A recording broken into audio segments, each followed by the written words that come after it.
When you play the Game of Thrones, you subscribe and like, or you die. There is no middle ground.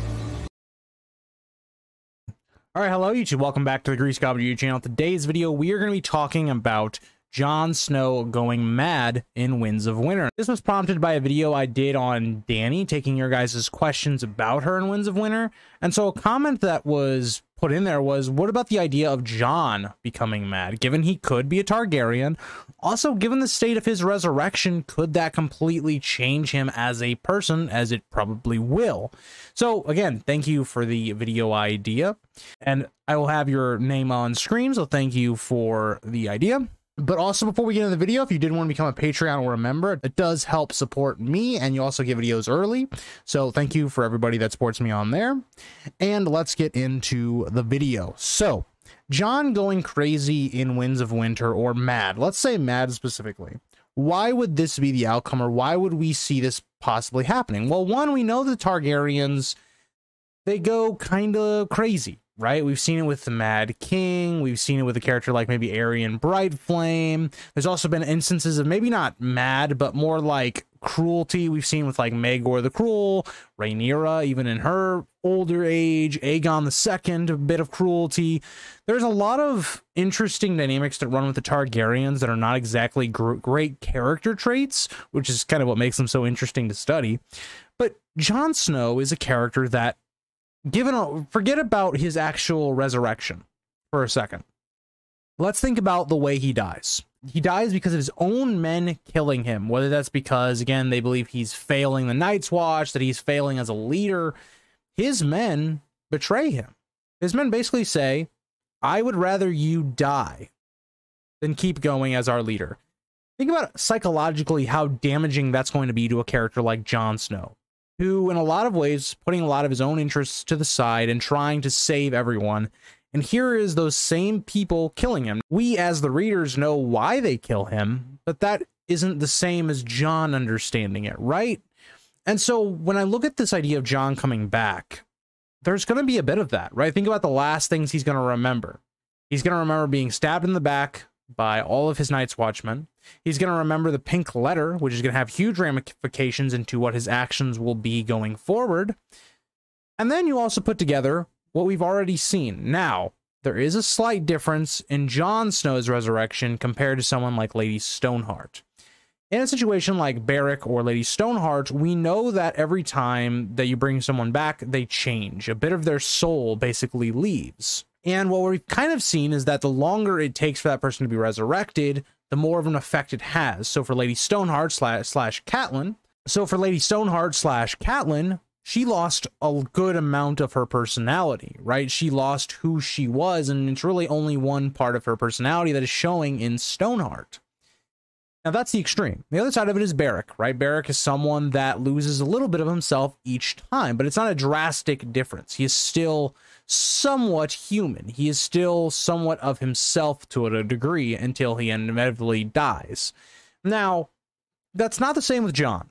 Jon, it's slightly different, because Jon, you would assume that his soul or his essence is going to be inside a ghost. So when he's resurrected, it's not going to be like his soul being resurrected. It's going to be more like you're taking his soul from another creature and putting it back into his body. Now, we also see some evidence of how that could affect him as well. Given the way we see Robb, Bran, Varamir, even Jon himself change when they're in their direwolf for too long, even Arya as well, that changes you. You become a bit more animalistic. You become less and less of a human. That's one of the skills that Bran learns. And so we got to put all these things together, that not only are you going to have Jon coming back from more or less the dead, you're going to have him being inside of his wolf for a decent amount of time. Maybe it's only a couple days, maybe it's a day, maybe it's however long. He's still going to be in his direwolf for a significant amount of time. 2, he does have some of that Targaryen blood, so who knows if that could really show itself after his resurrection. 3, the actual way he died, the status around what's going to be happening there? Will Jon Snow take the similar route of Stoneheart, of being a vengeful character, someone that becomes much more paranoid of the people around him, someone that isn't really even recognizable as the character that we once knew of Jon Snow? And we know Jon Snow is capable of doing things that are maybe a little bit morally gray, having to make tough decisions, and maybe they're not always the best decisions. We see his decision to send Aemon with Sam and Gilly, and we understand his rationale that, yes, Aemon might have been burned if he stayed, but at the same time, he also made sure that Aemon basically died. He was so old, he could not take on that type of voyage. And so by doing that, you know, what if Aemon had lived for another year or two, however long, because again, in his mind, the cold was preserving him. What if that's the case? Now, again, we don't know. We just don't know what would happen, but there's things like that where you know that Jon can make some very difficult decisions that may not always have the best outcome. Gilly having her baby taken from her. We know why, once again, Jon does it, but it's a decision that's very, I mean, you're taking away a mother's child. That is something that I could not even think about how hard that would be as a mother. So you put all these things together and you look at Jon Snow as a character, and yes, he definitely has a chance to be someone that, I don't know if I would lean into it as in crazy, but I would lean into it that he could be someone that could become more animalistic in his attributes. He could be someone that has less of a temperament. He is someone that could maybe be more paranoid. He is someone that could not be able to he might be someone that lashes out more easily, not being able to keep his cool and having bursts of anger, similar to like young Griff when he loses the Savas game to Tyrion. Hopefully I said the game right. I don't know if I did or not, but you know, you guys always tell me if I'm wrong, so that's fine.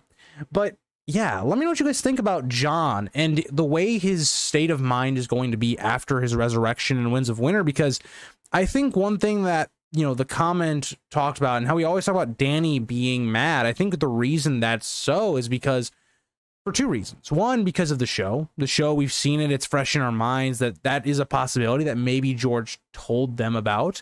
But the other part of it is you look at Dany and she's a character that has, I think, a lot more challenges right now in her story and her character and things she's gonna have to overcome than Jon will at this point. But yeah, I think Jon is just as susceptible to being, you know, mad Jon or mad young Griff or mad Dany, whatever you want to say. But thank you guys all for watching. Hope you guys all enjoyed, and I'll see you in the next one. Bye, guys.